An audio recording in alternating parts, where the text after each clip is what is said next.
इसको अगला क्वेश्चन है अपना,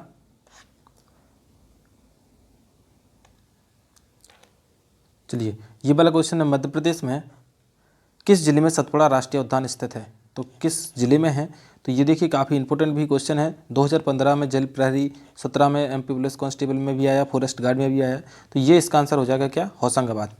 होशंगाबाद में स्थित है। होशंगाबाद से और कुछ थोड़ा ध्यान आता है, जैसे कि यहाँ पर जो सतपुड़ा पर्वत है वहाँ पर धूपगढ़ की चोटी है, धूपगढ़ की चोटी है, और इसकी जो ऊंचाई कितनी है? 1352 मीटर की ऊंची है ये। और ये कौन सी पहाड़ी पर स्थित है? तो महादेव पहाड़ी पर स्थित है। किस पर है? महादेव पहाड़ी पर स्थित है। चलिए अगला क्वेश्चन है, सतपुड़ा राष्ट्रीय उद्यान नर्मदा नदी के किस ओर स्थित है? अच्छा, इसने डायरेक्शन पूछी है कि आपका किस ओर स्थित है, तो इसका क्वेश्चन क्या हो जाएगा? दक्षिण में, इसके दक्षिण में स्थित है। और यहाँ पर जो इसके सतपुड़ा राष्ट्रीय उद्यान से थोड़ी जानकारी ये भी है कि तवा नदी जो है ना, इसी से निकलती है, तवा नदी। और यहाँ से एक नदी, इसका नाम है देनवा, जो कि इसकी नर्मदा नदी की सहायक नदियाँ हैं ये दोनों, ये इसी राष्ट्रीय उद्यान से निकलती हैं। चलिए अगला क्वेश्चन है, सतपुड़ा राष्ट्रीय उद्यान का विस्तार कितने वर्ग किलोमीटर क्षेत्र में फैला, मतलब क्षेत्र में पाया जाता है? तो किसने क्षेत्र में पाया जाता है ये? इसका आंसर हो जाएगा 528.729 वर्ग किलोमीटर में ये फैला हुआ है। यहाँ पचमढ़ी जैव आरक्षित क्षेत्र है, कहाँ पर? सतपुड़ी में। तो अपने सतपुड़ी जो सतपुड़ा है ना, वहाँ पर।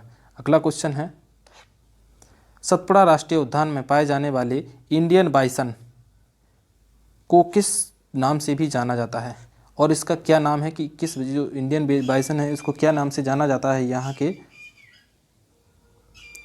इसका आंसर हो जाएगा गौर, गौर नाम से जाना जाता है। तो आपको बता दें कि इंडियन बाइसन है क्या। तो इंडियन बाइसन एक प्रकार की क्या है?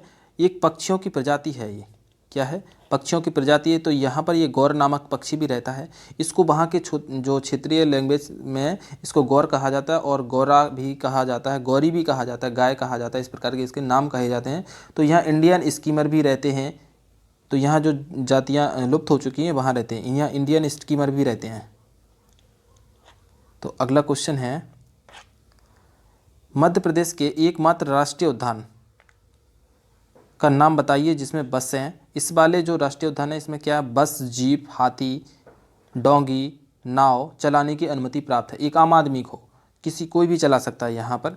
तो इसका नाम है सतपुड़ा राष्ट्रीय उद्यान। क्या है?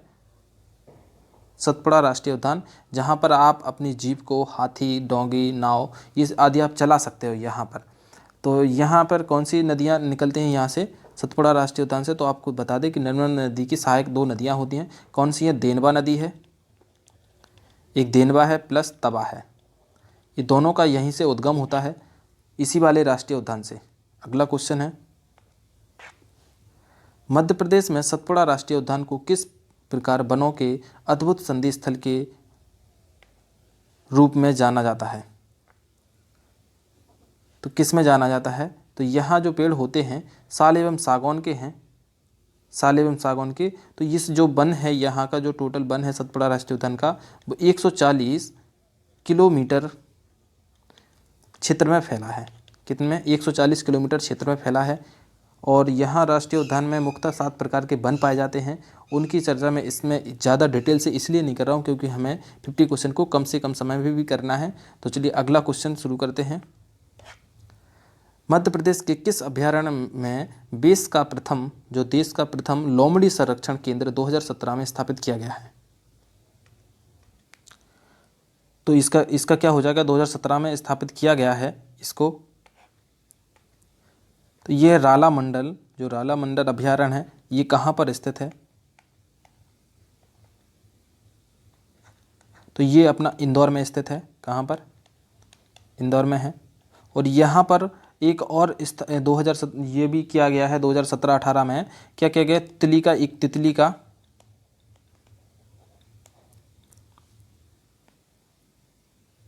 पार्क है, जो तितली पार्क है यहाँ पर, वो भी बनाया गया है 2017-18 में। ये भी इंपॉर्टेंट क्वेश्चन हो जाता है। राला मंडल इसी वाले पार्क जो अभ्यारण्य उसी में।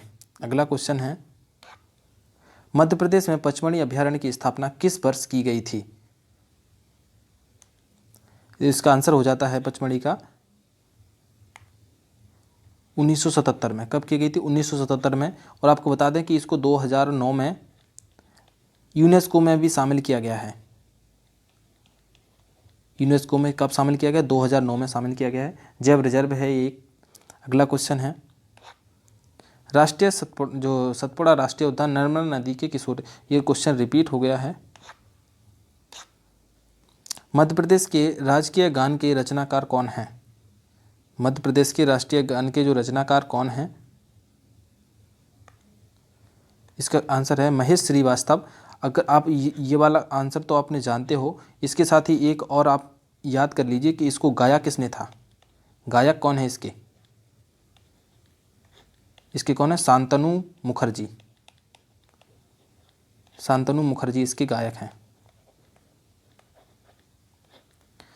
अगला क्वेश्चन है, तो मध्य प्रदेश के गठन के समय 1 नवंबर 1956 के समय कुल कितने संभाग और जिले कितने थे? तो यहाँ पर इसका आंसर हो जाता है क्या? 8 संभाग और 43 जिले। क्या थे? 8 संभाग और 43 जिले थे। इसके साथ ही हम इसके साथ जुड़ी जानकारी ये बताते हैं कि 1 नवंबर 2000 को मध्य प्रदेश छत्तीसगढ़ विभाजन के पश्चात 9 संभाग और जो 45 जिले सम्मिलित थे वर्तमान में मध्य प्रदेश में। और यहाँ अभी वर्तमान मध्य प्रदेश में कितने हैं? तो 52 डिस्ट्रिक्ट हैं और 10 संभाग हैं, 10 डिविजनल हैं। और वहीं बात की जाए तो एक नागदा 53वां जिला भी घोषित है। अगला क्वेश्चन है, मध्य प्रदेश किस प्राचीनतम भूभाग का हिस्सा है? तो मध्य प्रदेश किस प्राचीनतम भूभाग का हिस्सा है? तो इसका आंसर हो जाएगा अपना गोंडवाना लैंड का है। गोंडवाना लैंड का है। और यहीं पर जो बात की जाए तो ये दक्षिण प्रायद्वीपीय पठार के उत्तरी भाग में विस्तृत है। जो गोंडवाना लैंड था, जब पृथ्वी का जो ठंडी हुई थी उस समय ये 2 प्रकारों में बटी हुई थी, इधर गोंडवाना लैंड और ये अंगारा लैंड। तो यहाँ के बीच में टैथिस सागर था इस प्रकार। तो ये गोंडवाना लैंड का ये क्षेत्र का हिस्सा पड़ जाता है। वो मध्य प्रदेश की जो आकृति है वो आपको पता है कि इस प्रकार किसी है, आयताकार है। ओके, अगला क्वेश्चन शुरू करते हैं। मध्य प्रदेश में अंतर्वर्ती जिलों की संख्या कुल कितनी है? तो देखिए ये वाला क्वेश्चन भी इम्पोर्टेंट हो जाता है क्योंकि ये वाला 2017 एमपी कांस्टेबल में भी आ चुका है। मध्य प्रदेश अंतर्वर्ती जिलों की कुल संख्या कितनी है? तो यहाँ आंसर हो जाएगा 17। क्या हो जाएगा? 17 है। टोटल यहाँ पर संख्या कितनी है? 17 है। अगला क्वेश्चन हो जाता है, मध्य प्रदेश के किस जिले की सीमा राजस्थान और गुजरात राज्य को स्पर्श करती है? तो मध्य प्रदेश का कौन सा जिला है जो गुजरात और राजस्थान दोनों को टच करता है? तो इसका आंसर हो जाएगा झाबुआ। क्या हो जाएगा? Option number B correct answer है। यहाँ पर जो झाबुआ है वो मध्य प्रदेश के किस तरफ स्थित है? ऐसा क्वेश्चन पूछे तो उत्तर पश्चिम में स्थित है। ये आपकी उत्तर पश्चिम डायरेक्शन हो जाती है, इसी में झाबुआ स्थित है। अगला क्वेश्चन है, मध्य प्रदेश के किस जिले में पृथ्वी का केंद्र बिंदु स्थित है? मध्य प्रदेश के किस जिले में है? तो मध्य प्रदेश के किस जिले में केंद्र बिंदु स्थित है? इसका आंसर हो जाएगा उज्जैन। उज्जैन के एक गांव पड़ता है, उज्जैन जिला है, उसमें उसका जो गांव का नाम क्या है? मंगलनाथ। मंगलनाथ इस यहाँ पर गांव का नाम पड़ता है। उसी गांव में यहाँ पर जो केंद्र बिंदु माना जाता है। अगला क्वेश्चन है, तो मध्य प्रदेश को पुनर्गठन वर्ष 1956 के पूर्व माना जाता था। इसको माना जाता था मध्य प्रांत एवं बरार। तो इस समय कि इम्पोर्टेंट इस समय के कुछ बिंदु को भी देख लेते हैं। जैसे कि यहाँ इस समय जब जो मध्य प्रांत एवं बरार था उस समय राजधानी क्या हुआ करती थी यहाँ की? तो नागपुर हुआ करती थी पूरे के पूरे एरिया के। और प्रथम जो सीएम थे वो रविचंद्र शुक्ल थे। कौन से थे? रविशंकर शुक्ल। रविशंकर शुक्ल इस समय के सीएम थे प्रथम। अगला क्वेश्चन है, मध्य प्रदेश को हृदय की संज्ञा किसने प्रदान की? तो मध्य प्रदेश को हृदय, तो इसका आंसर हो जाएगा पंडित जवाहरलाल नेहरू। पंडित जवाहरलाल नेहरू मध्य प्रदेश को जो हृदय की संज्ञा प्रदान की थी। तो इसका एक और जुड़ा इससे सवाल है, सागर जिले को भारत का हृदय कहा जाता है। किसको कहा जाता है? सागर जिले को।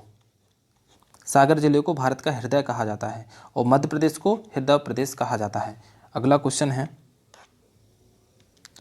अगला क्वेश्चन, मध्य प्रदेश में कर्क रेखा कितने जिलों से होकर गुजरती है? तो इसका आंसर क्या हो जाएगा? 14 जिले से होकर गुजरती है। इससे एक जुड़ा और सवाल है कि भोपाल एक ऐसा संभाग है कि जिसके जो 5 जिले हैं, इसमें 5 जिले आते हैं, उसके सारे के सारे जिलों से ये कर्क रेखा होकर गुजरती है, सभी जिलों से होकर गुजरती है। अगला क्वेश्चन है, मध्य प्रदेश के किस जिले से भारतीय मानक सीमा, इनकी इंडियन स्टैंडर्ड टाइम जो रेखा है वो किस जिले से होकर गुजरती है? तो इसका आंसर क्या हो जाएगा? सिंगरौली। तो ये सिंगरौली किस संभाग में पड़ता है? इसका आंसर क्या होगा? रीवा संभाग। क्या हो जाएगा? रीवा संभाग में ये पड़ता है। अगला क्वेश्चन, सिंगरौली एवं अलीराजपुर। तो सिंगरौली आपको पता है कि पूरब में स्थित है, किस में? पूरब में है। और जो अलीराजपुर है वो पूरे के पूरे पश्चिम में है, मध्य प्रदेश के। तो सूर्योदय के समय पर विचार कीजिए, इसका एक आंसर जो बन जाएगा इसका आधा घंटा, 1/2 हावर्स, घंटे पहले होगा। सिंगरौली में सूर्योदय पहले होगा। ठीक है, ये क्यों होगा? क्योंकि इस पर ऐसा बनता है इसका जब कि एक देशांतर के बराबर, एक देशांतर का जो मान होता है वो कितना होता है? 4 होता है। एक देशांतर का मान 4 होता है। और वहीं अगर बात की जाए तो ये जो सिंगरौली है,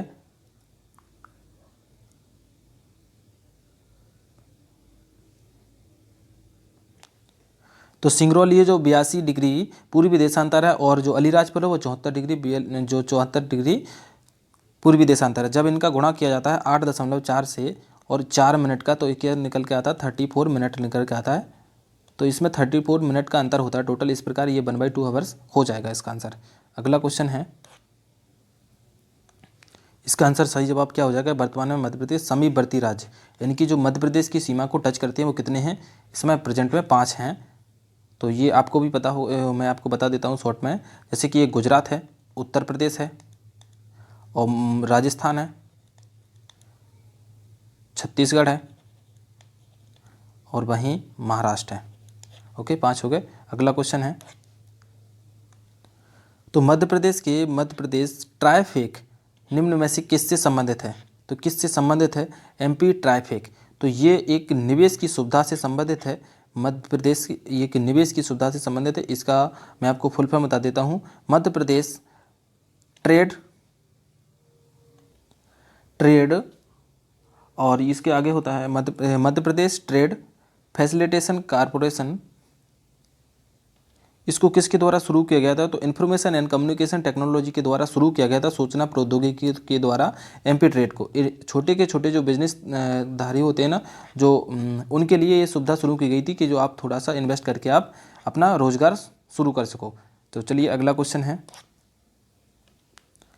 तो 2018-19 के मध्य प्रदेश के बजट में निम्नलिखित के शहरों में 6 लेन यानी कि 6 लाइन का जो हाईवे है, एक्सप्रेस वे, वो उसको बनना है। तो ये भोपाल इंदौर के बीच बनना है। अगला क्वेश्चन है,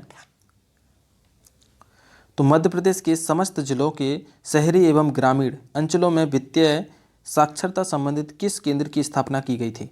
तो इसका आंसर हो जाएगा ये ऑप्शन नंबर ए। इसका फुल फॉर्म होता है, जो आपको भी पता है कि जैसे मैं आपको बताऊं, तो एफ से क्या होगा? फाइनेंशियल, क्योंकि जो वित्तीय से संबंधित बात है, ये क्या है? वित्तीय से संबंधित, तो ये वित्तीय की संबंधित होगी फाइनेंस से। तो फाइनेंशियल लिटरेसी काउंसलिंग सेंटर, इसका फुल फॉर्म हो जाता है financial literacy counselling centre. Okay, अगला क्वेश्चन है, तो मध्य प्रदेश माल सेवा यानी कि गुड एंड सर्विस टैक्स, माल सेवा का मतलब होता है इंग्लिश में जीएसटी अधिनियम 2017 कब पारित किया गया? तो मध्य प्रदेश में कब किया गया था? 1 जुलाई 2017 को किया गया था। उस समय ये मध्य प्रदेश जो था 7वां राज्य बना था देश का जीएसटी को लागू करने वाला। कितना? 7वां देश बना था। 1 जुलाई 2017 को ये पारित किया गया था। अगला क्वेश्चन है, तो वर्ष 2019 में मध्य प्रदेश के सबसे बड़े अनुसूचित बैंक के रूप में स्वीकृत बैंक का प्रायोजक किसे बनाया गया है? तो इसका आंसर हो जाएगा bank of India. Bank of India को प्रायोजक बनाया गया है, क्योंकि इस समय पहले 3 मध्य प्रदेश में ग्रामीण बैंक हुआ करते थे, जैसे कि नर्मदा झाबुआ ग्रामीण बैंक, मध्य प्रदेश ग्रामीण बैंक और मध्यांचल ग्रामीण बैंक। तो इस समय झाबुआ नर्मदा जो था ना ग्रामीण बैंक और मध्य प्रदेश ग्रामीण बैंक दोनों को मर्ज करके एक बना दिया गया था।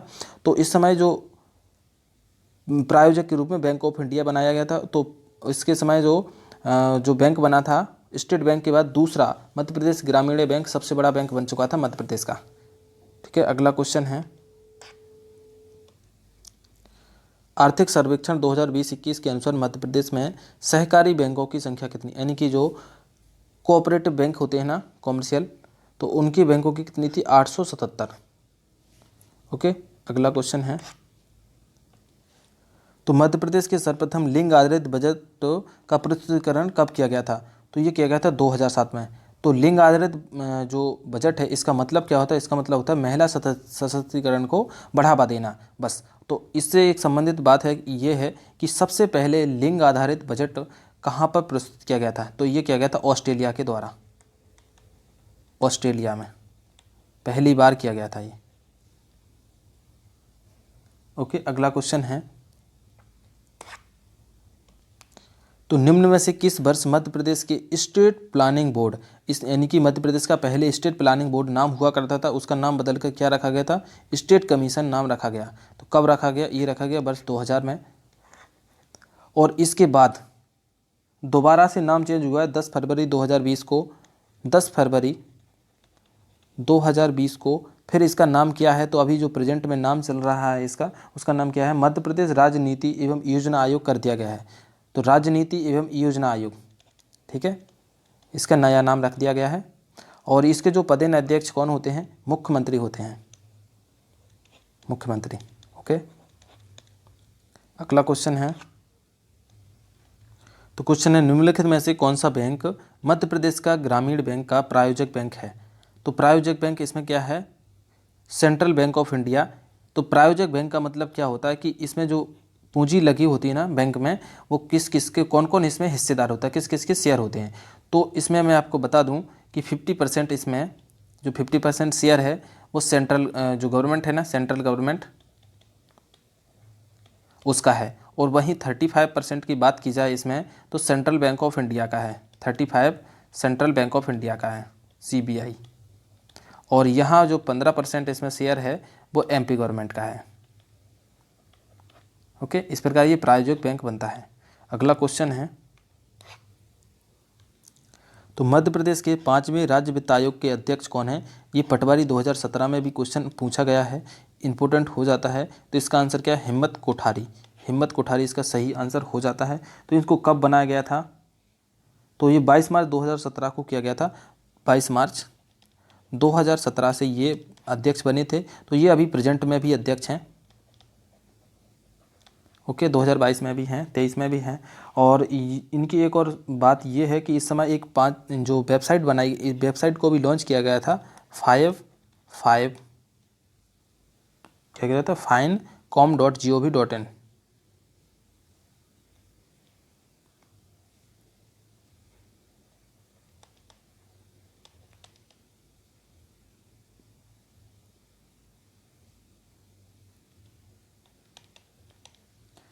अगला क्वेश्चन है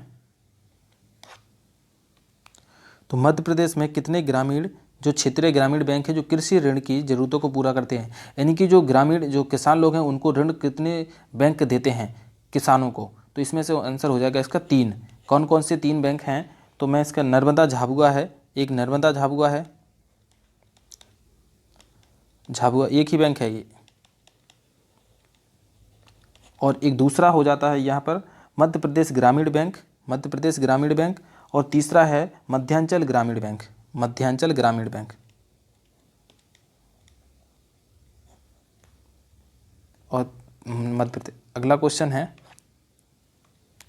तो मध्य प्रदेश प्राकृतिक सीमा के संदर्भ में कौन सा युग्म सत्य है, यानी कि इन्होंने पूछा है कि ये जो चंबल है क्या ये चंबल उत्तर में है। जी हाँ, बिल्कुल, ग्वालियर के इधर है। मध्य प्रदेश का जो उत्तरी सीमा है वही उसी पर पड़ती है, ये सही हो जाता है। ताप्ती दक्षिण में है क्या, हाँ ये ताप्ती नदी जो है ना दक्षिण में ही है।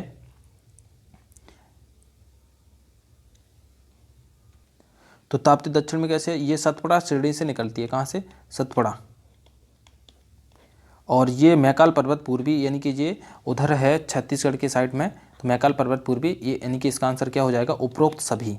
क्या हो जाएगा, उपरोक्त सभी, ये सारी चीज़ें सही थी। अगला क्वेश्चन है, मध्य प्रदेश अपनी भौगोलिक स्थिति के कारण सार्वजनिक रूप से नाम से जाना जाता है, किस नाम से जाना जाता है? तो भारत का दिल, भारत के दिल के नाम से जाना था, जो कि हृदय प्रदेश किसने कहा था, पंडित जवाहरलाल नेहरू ने कहा था। और सागर जो जिला है यहाँ का, उसको कहा जाता है मध्य प्रदेश का हृदय, यानी, ठीक है। अगला क्वेश्चन हो जाता है, मध्य प्रदेश की सर्वाधिक सीमा किस राज्य को स्पर्श करती है? इनकी जो सीमा है मध्य प्रदेश की, यानी कि बाउंड्री, एमपी गवर्नमेंट की जो बाउंड्री है, वो किसको टच करती है ज़्यादा? तो इसका आंसर क्या हो जाएगा, राजस्थान। क्योंकि यहाँ पर भले ही इसको कितने 10 जिलों को टच करती है, 10 डिस्ट्रिक्ट को टच करती है। वहीं उत्तर प्रदेश की अगर बात की जाए, उत्तर प्रदेश की, तो इसे 13 जिले को टच करती है, ये मध्य प्रदेश के 13 जिले।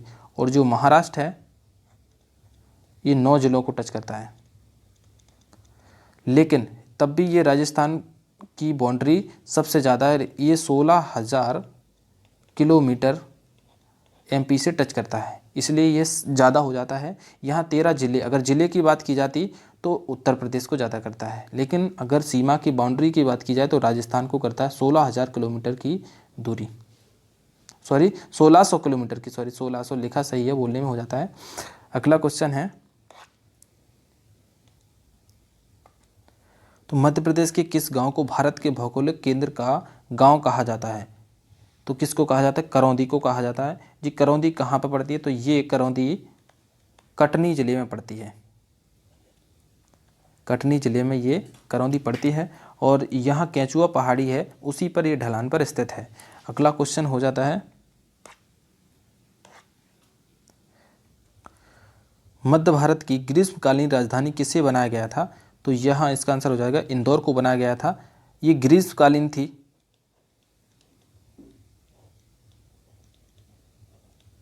और अगर जो ग्वालियर को भी बनाया गया था, ग्वालियर को कब बनाया गया था? ये थी शीतकालीन, ठीक है। और यहाँ पर एक और इससे जुड़ी संबंधित बात मैं एक बताता हूँ कि 6 माह ग्वालियर रहता था, 6 माह इंदौर मुख्यालय रहता था। और यहाँ जो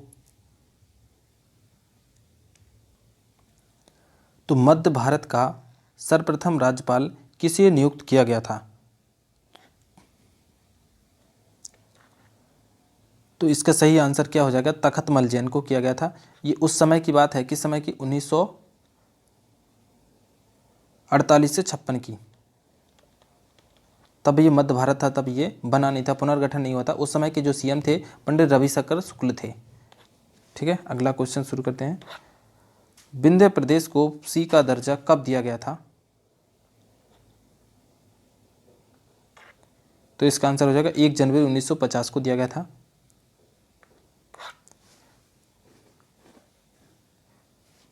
अगला क्वेश्चन है, वर्ष